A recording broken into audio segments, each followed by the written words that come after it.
If Tom Scott touches hair, the video ends for any Tom Scott video.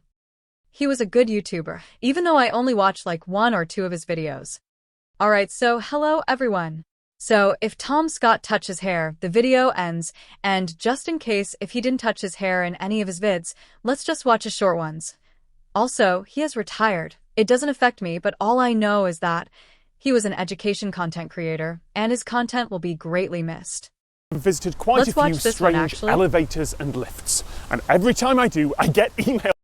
Over the years that I've been making videos, I've visited quite a few strange elevators and lifts, and every time I do, I get emails from people in Germany saying, what about the one in the new town hall in Hanover? And look, I don't want to become that weird elevator guy, but I finally made it. This new town hall is the only one in whole Germany. What's so weird about this dome. elevator, to be exact? That's the first specialty, and another one is, of course, our curved elevator. That's the only one in the world. All right. The elevator was opened in 1913, at the same time as this building was finished. They didn't want to change the design of this building. Otherwise, they had to install this elevator just in the middle of the main hall.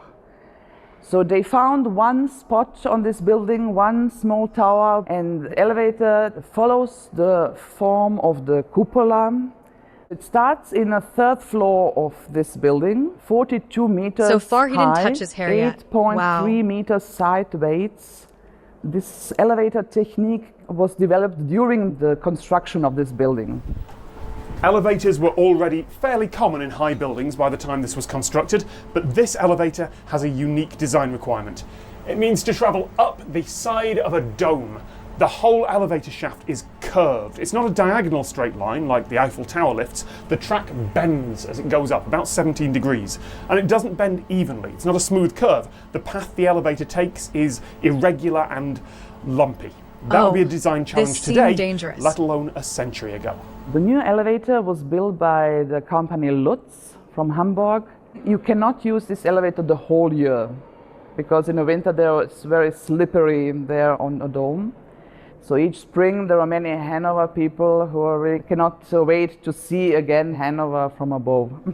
The various parts and mechanisms of the original lift were replaced over the years. Fun and in fact, 2007, you guys, I'm kind of scared when I go in an elevator. Out. A few months later, this brand new elevator was completed.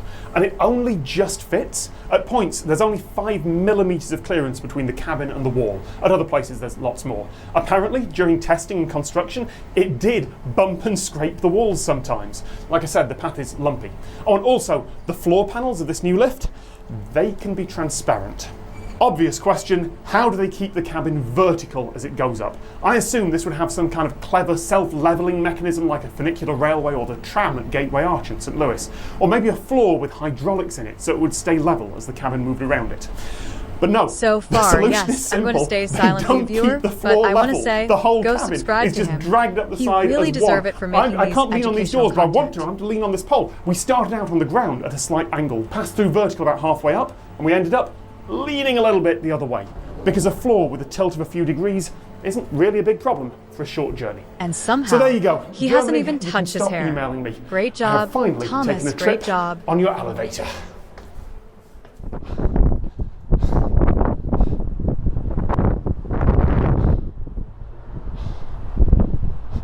For a video about an elevator ride, that was a lot of steps.